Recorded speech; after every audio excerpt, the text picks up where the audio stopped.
그 계시록에 있는 그 바다에 관한 얘기를 좀 하겠습니다. 신천지는 바다를 뭐라고 그러죠? 세상이라고 그러죠. 제가 항상 하는 얘기가 뭡니까? 성경은 기록된 대로 보세요. 제가 이런 얘기를 하면은 쉽게 받아들이지 않을 것입니다. 목사님들도 뭐 거의 한 90% 이상이 성경이 비유다, 상징이다 그런 얘기를 하는데 그 얘기했죠. 그건 캐토릭에서 진리를 감추기 위해서 성경을 뜻을 왜곡하기 위해서 비유 상징한 겁니다. 항상 말씀드립니다. 성경의 비유는 마태복음에 있는 비유는 유대인들을 못 알아듣게 하기 위하여서 그들에게 하나님께서 징계하기 위한 못 알아듣게 하기 위해서 비유로 설명한 거지 친절하게 유대인들에게 비유를 풀어주는 것이 아니에요. 13장 15절이죠. 비유로 설명하는 이유가 뭐라고 예수님께서 저들이 고침받지 못하게 회심하지 못하게 일부러 비유로 한다고 그랬어요. 그럼 언제까지? 회개할 때까지. 그러면 유대인들이 언제 회개해요? 이미 AD 30년경에 부활하신 예수님 지금 2000년이 거의 다 돼가잖아요. 그런데도 아직 회개하지 않는단 말이에요. 그들은 유대교를 섬겨요. 그럼 어느 때까지? 요한계시록 사건 7년 환란 중에 3년 반 대환란이 올 때까지 그들을 회개하지 않는단 말이에요. 그럼 로마서에 어떻게 되어 있어요? 그들을 어느 날 한날 한시에 구출을 한다고 되어 있잖아요. 제가 말씀드립니다. 성경을 비유니 상징이니 보는 사람들은 속이거나 속은 사람들이에요. 이만희 같은 경우는 속이려고 여러분들을 비유로 설명하는 것이고 나머지 목사들 일부 중에서 그 사람들은 속은 사람들이에요. 누구한테? 캐톨릭한테. 여러분 종교개혁이 왜 일어난지 알아요? 종교개혁이? 인쇄술이에요. 인쇄술. 구텐베르크 인쇄술. 인쇄술에 의해서 성경이 자꾸 인쇄술이 발달되기는 전에는 어떻게 했어요? 성경 한 권이 지금의 시가로 하면 3억이에요. 3억. 집 한 채를 사야 집 한 채 가질 돈 가지고 성경을 살 정도였는데 인쇄술이 발달되다 보니까 성경이 여기저기 많이 있거든. 성경을 보니까 캐토릭의 신부들이 우리를 속였구나. 수도원의 수사들이 우리를 속였구나. 많은 어거스틴에 동조하는 많은 신학자들이 우리를 속였구나 하고 알게 되면서 마틴 루터가 종교개혁을 시작하게 된 거예요. 그랬더니 어떻게 됐어요? 마틴 루터를 캐토릭에서 잡아 죽이려고 그랬고 성경을 보고 눈이 많이 뜨인 중세에 의해 많은 크리스천들을 뭐 5천만이다 1억이다 그들을 캐토릭이 죽인 거 아니에요. 지금 상징 비유로 얘기하는 이유는 뭐예요? 여러분들은 성경을 보는 눈을 없애기 위해 자꾸 상징 비유를 하는 거예요. 제가 한 200강의를 올렸더라고. 유튜브에. 제가 언제 비유로 성경 했습니까? 비유 아니고 기록된 문자로 했는데 여러분들 제가 잘못 강론한 거 있으면 가지고 오라니까요. 아마 어떤 누구보다도 요한계시록을 정확히 강의했을 겁니다. 문자적으로 해석하면서 기록된 대로만 보자는 말이에요. 오늘은 바다에 관한 얘기를. 바다 여러분들 아시죠? 신천지는 바다가 뭐예요? 세상이라고 그러죠. 일반적인 바다는 지중해를 얘기하는 거예요. 지중해. 지중해를 바다라고 얘기했어요. 그런데 놀랍게도 하늘에 바다가 있다니까요. 저 3층 셋째 하늘 밑에 바다가 있어요. 그게 요한계시록 4장에, 요한계시록 15장 2절에, 계시록 20장 13절에, 계시록 21장 1절에 바다가 나와요. 그 바다를 오늘 설명을 해드리겠습니다. 계시록 4장 6절에 어떻게 되어 있어요? 그 왕자 앞에 수정 같은 유리바다가 있고 왕자 한가운데와 왕자 둘레의 앞뒤에 눈이 가득한 네 점승이 있더라. 수정 같은 유리바다예요. 유리바다. 바다가 얼었단 말이에요. 근데 맑단 말이에요. 제가 고등학교 1학년 때 홍도를 갔었어요. 전라남도 홍도. 그때는 정말 대단한 것이죠. 얼마나 그 바다가 아름다운지. 몇 년 전에 독도 가봤어요. 독도는 비교도 안 돼요. 하늘에 있는 바다, 그 바다가 얼었는데 수정같이 유리로 흔히 다 보이잖아요. 그런 바다들하는 거예요. 오늘 그 바다에 관한 공부를 좀 하겠습니다. 자, 먼저 개괄적인 말씀을 드리면 창세기 1장에 어떻게 나와 있어요? 맨 처음에 하늘과 땅을 창조했어요. 그런데 그 땅이 물 속에 잠겨 있었어요. 그 기간이 얼마인지는 오랫동안 물 속에 잠겨 있었어요. 어둠 가운데서 수면에 하나님의 영만 운행을 하는 거예요. 성령만 운행하는 거예요. 깜깜했는데 그 땅 속에 있는 지구는 몇십억 년인지 알 수 없는 거예요. 근데 첫째 날 비로소 빛이 있으라 한 거예요. 어둠 가운데 빛을 밝히시라 한 거예요. 빛이 있으라. 그러면서 쭉 내려가 보시면은 윗물과 아랫물을 나누잖아요. 윗물과 아랫물을 나누면서 물들과 물들 사이에. 자, 읽어드릴게요. 6절 하나님께서 이르시되 물들의 한가운데에 궁창이 있고 그것은 물들에서 물들로 나누라. 물을 위아래로 나누면서 물 사이에 궁창, 지금 있는 하늘을 만들어 놓은 거예요. 창세기 1장 6절이에요. 7절 하나님께서 궁창을 만드사 궁창 위에 물들에서 궁창 아래의 물들을 나누시니. 궁창이 하늘이에요. 궁창이 하늘. 여기 지금 여기. 그러면 하늘 위에 물이 있고 하늘 밑에 물이 있는 거예요. 8절 하나님께서 궁창을 하늘이라 부르시니라. 그게 둘째 날이에요. 9절 하나님께서 이르시되 창세기 1장 9절 하늘 아래의 물들은 한 곳으로 함께 모이고. 이게 지금 이 하늘 아래 물이니까 대서양 태평양이에요. 이게 지금 지중해. 하늘 아래의 물들은 한 곳으로 함께 모이고 마른 육지는 드러나다. 물속에 있는 육지가 드러난 거예요. 왜? 물을 반절을 걷어내버리니까 육지가 걷어나죠. 드러나죠. 하나님께서 마른 육지를 땅이라 부르시고 물들이 함께 모인 것을 바다라 부르시니라. 하나님께서 보시기 좋았더라.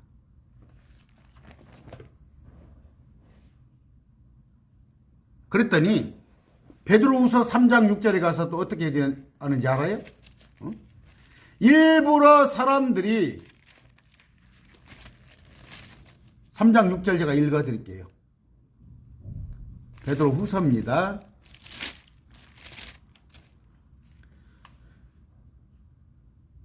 5절부터 그들은 이 사실 즉 하나님의 말씀으로 말미암아 하늘들이 옛적부터 있었고 6천년이 아니다니까 수백억 년 수십억 년이 몰라요. 하늘들이 옛적부터 있었고 땅이 물에서 나와 물 가운데 서 있는 것을 일부러 알려 하지 않으니라. 제가 지금 이런 얘기를 하면은 목사들도 황당이라고 그래요. 창조과학께서 지구가 6천년 됐다는 거야. 그러니까 뭐야, 과학자들 의사들이 모이니까 그 사람 말을 믿는 것이지. 제가 지금 성경을 말하잖아요. 성경이 원래 땅은 있었다니까. 물속에 잠겨 있었다니까 땅이. 그런데 물을 끄집어내서 땅을 끄집어내서 거기에다 6천년 되는 게 식물과 동물을 만들기 시작한 거예요. 그런데 베드로후서 3장 6절에 그것으로 말미암아 그때 있던 세상은 물의 넘침으로 멸망하였으되. 이런 구절 제가 설명하려면 아마 여러분들이 이해 안 갈 거예요. 지금 있는 하늘들과 땅은 아시겠어요? 그럼 그때 있던 하늘들, 땅 그런 얘기가 되잖아요.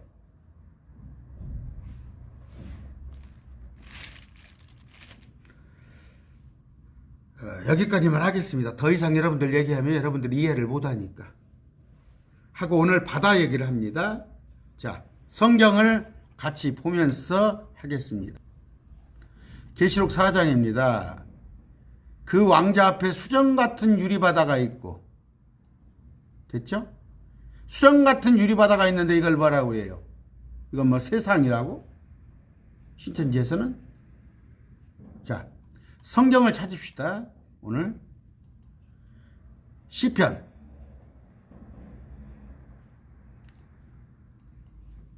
148편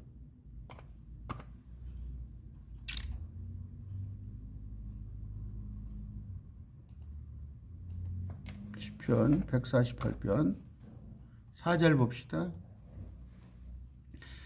하늘들의 하늘들아. 됐어요? 하늘들이죠. 하늘이 복수란 말이에요. 하늘들. 하늘들 위에 있는 물들아. 이거 개혁성경도 나왔네. 하늘 위에 있는 물들. 이런 거 안 보여요? 이 물이 뭐다고? 원래 지구가 땅 속에 푹 잠겨 있었는데, 제가 얘기했죠. 복숭아 속에 씨를 지구라고 생각하세요. 복숭아 그 먹는 부분, 몸뚱이를 물이라고 생각하세요. 복숭아를 딱 반절로 쪼갰더니 씨가 딱 돋아나잖아요. 가운데. 그게 지구야. 그게 땅이야. 그런데 그 복숭아 반절은 어디가 있어? 저 위에 올라가 있어. 하늘들 위에 있는 물들아. 됐죠? 성경이에요. 이게 성경. 욥기서 봅니다. 26장.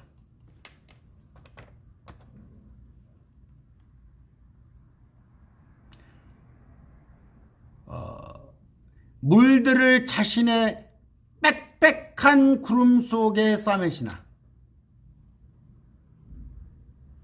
물들이 구름 속에 있어요? 구름이 물들 밑에서 찢어지지 아니라 구름이 물들 밑에 있네? 됐어요?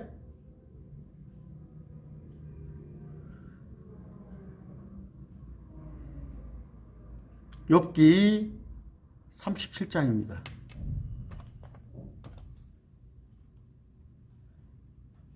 18절. 그대가 그분과 더불어 단단하고 부어 만든 거울과 같은 하늘. 이게 아까 유리바다예요. 거울과 같은 하늘. 더불어 단단하고 부어 만든 거울이죠. 이게 얼었단 말이에요. 물이 얼었는데 거울같이 맑단 말이에요. 여러분 고드름 같은 거 시골에 옛날에 고드름 안 맞춰서 얼마나 고드름이 맑은지 알아요? 속에? 그 초가집에서 흘러나온 고드름? 단단하고 부어 만든 거울과 같은 하늘. 얼어 있어요.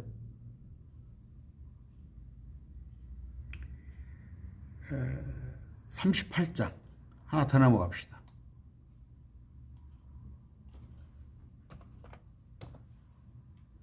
30절.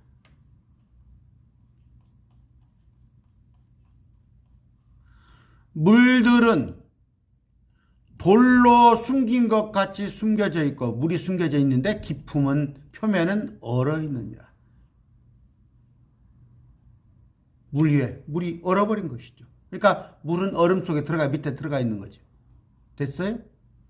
개혁성경 나오는데 물이 돌같이 굳어지고, 이게 유리바다 아니야, 유리바다.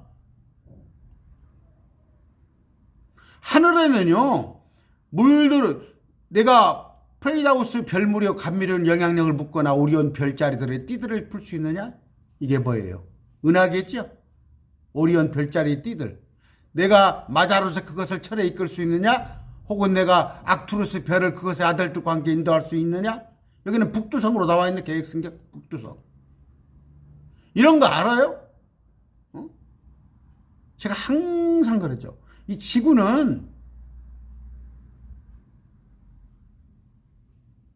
500m 운동장에, 가로세로 500m 운동장에 깨를 몽땅 부어놨어. 그게 우주야. 그런데 깨 하나에 지나지 않는 것이 지구란 말이에요. 하나님 보시기 지구는 아무것도 아니에요. 그래서 마지막 때 천년 통치가 끝나면 이 지구를 불태우고 이 지구보다 너무나 좋은, 무척 좋은 새 예루살렘을 내려 보내주시겠다는 거예요. 자, 아까 요한계시록이에요. 우리가 봤죠. 요한계시록 4장입니다. 자, 6절. 수정 같은 유리바다 어디에 있어요? 왕자 앞에.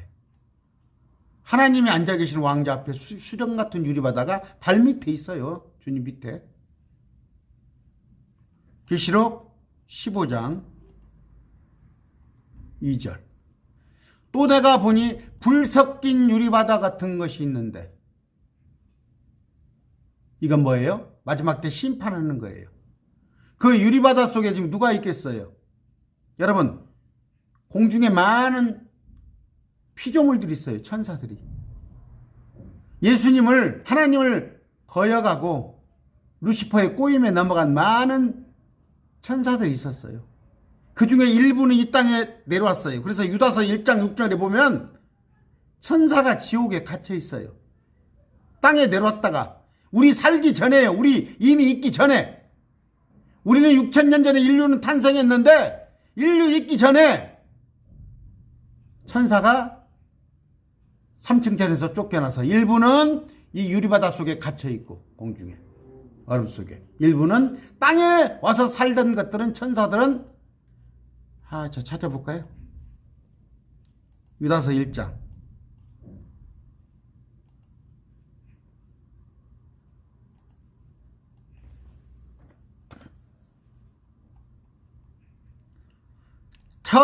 자기들의 처음을 신분을 지키지 않냐고. 이게 뭐예요?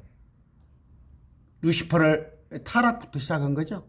자기들의 처소를 떠난, 뭐예요? 자기들의 처소가 어디예요? 3층 천이었죠. 하나님과 함께 계셨죠.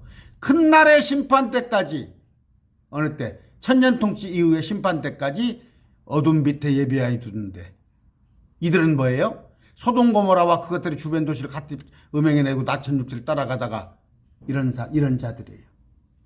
이 땅에 와서도 천사들이 살았었단 말이에요. 사람과 같이도 살았었고, 추측컨대 그 이전에도 살았었고, 그들을 지금 땅속에 가둬놨단 말이에요. 그런데 하늘에 있는 유리바다 속에서도 지금 그 속에 수상된 것들이 있단 말이에요. 자, 요한계시록. 금시초문이죠. 이 성경이 없으면 성경이 없으면 제가 이단이죠. 성경이 없으면 제가 이단이다니까? 성경이 있기 망정이지.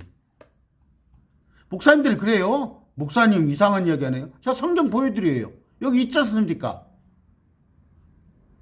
20장 13절. 바다가 자기 속에 있던 자들을 내주고. 이랬더니 뭐라고 그래요? 이 바다를 뭐라고 그래요? 지중해에, 대서양에 옛날에 무역하다가 예수 믿지 않은 사람들이 빠져 죽은 사람들이 그 속에 시체. 그런 소리 말고 여기 바다가 뭐예요? 자기 속에 있던 죽은 자, 이건 사람이 아니에요. 천사들. 루시퍼 타락을 해서 공중에, 바닷속에, 공중에 있는 바닷속에 갇힌 자들, 이들을 말합니다. 그러면서 계시록 21장 다시, 내가 새하늘 새 땅을 보았으니 처음 하늘과 처음 땅이 사라졌고, 여기 바다는 지중해나 대서양을 말하는 게 아닌 공중에 있는 하나님과 우리를 지금 가로막고 있잖아요. 3층천 우리를 가로막고 있는 이 바다가, 어른 바다가 없어져 버려요. 그러면 뭐예요? 천년 통치에 가서는 정현수는 예수님은 예루살렘 성에 계실 거예요. 이 땅에 오셔서 거기에 있을 때 저는 예수님의 명령을 받아서 예루살렘 성에서 셋째 하늘로 오락가락 할 수 있는 그런 존재가 되는 거예요. 영원한 신령한 몸이 되어서. 자, 아까 창세기 1장입니다. 이걸 하시면 돼요. 신천지 여러분들. 이만희가 이런 거 알겠어요? 창세기 1장.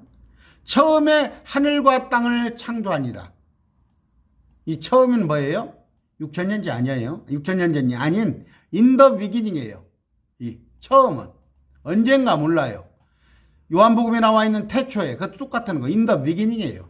이건 6천년 전이 아니에요. 처음에 하늘과 땅이 있었는데 그 땅은 형태 갖고 비어 있으며 어둠이 있었고 물이 표면 위에 땅의 표면에 움직이더라. 첫째 날 빛이 있으라 하셨고 어떻게 해서요? 궁창을 만들어 하늘을. 궁창을 하늘이라고 부르죠.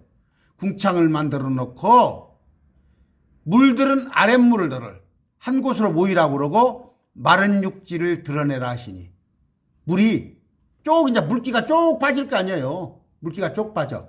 그래서 노아의 홍수가 올 때까지 1600년 동안 비가 안 와도 되는 거예요. 땅이 척척하니까 물속에 푹 잠겼다가 나오니까 여러분. 그래서 노아의 홍수 때까지 비가 없으니까 사람들이 비라는 걸 구경 안 하기 때문에 노아가 물로 멸망한다는 것을 안 믿었던 거예요. 비가 와서 멸망한다는 걸 안 믿었던 거예요. 하나님께서 마른 육지를 땅이라 부르시고 보세요. 물들이 함께 모인 것을 바다라 부르시니라. 그런데 이 바다는 어떻게 있다고? 위에 있는 물들. 궁창 위에 있는 바다가 있고 궁창 아래에 바다가 있어요. 근데 이만희는 뭐예요? 바다가 세상이야? 또 하늘도 얘기했죠. 하늘들이 여러 개 있다니까. 하늘들. 이것은 저 위에 있는 하늘이에요. 그런데 이 궁창은 지금 우리가 비행기가 다니는 하늘을 이게 궁창. 이건 비행기가 다니는 8절에 나와 있는 이 하늘은 비행기가 다니는 새가 날아다니는 이 하늘. 여 위에 하늘은 어떻게 해요? 자 유리바다가 있는 2층천을 넘어서 하늘이에요. 그래서 하늘들이라고 한 거예요. 하늘들. 엽기서에 볼 것 같으면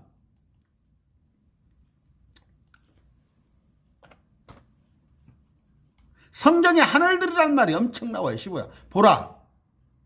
그분께서는 자신의 성도들을 신뢰하지 아니하시니 하늘들이라도 이렇게 돼 있잖아요.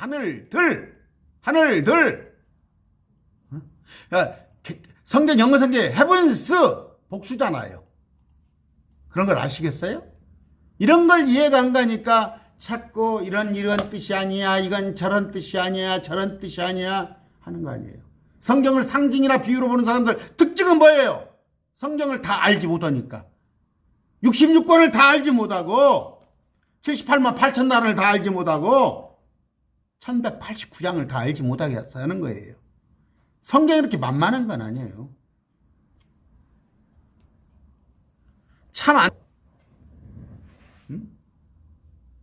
제가 지금도 이런 얘기를 하면요.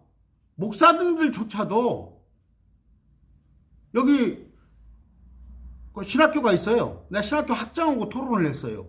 하늘들이 있습니다. 위에 그랬더니 목사님 어디서 신학을 했어요? 그런 위험한 신학을 했어요? 나한테 그래요. 아까 바다가 지금 계시록 강의하는 분들을 전부 뭐라고 그래요? 바다는 이만희는 바다를 세상이라고 그러고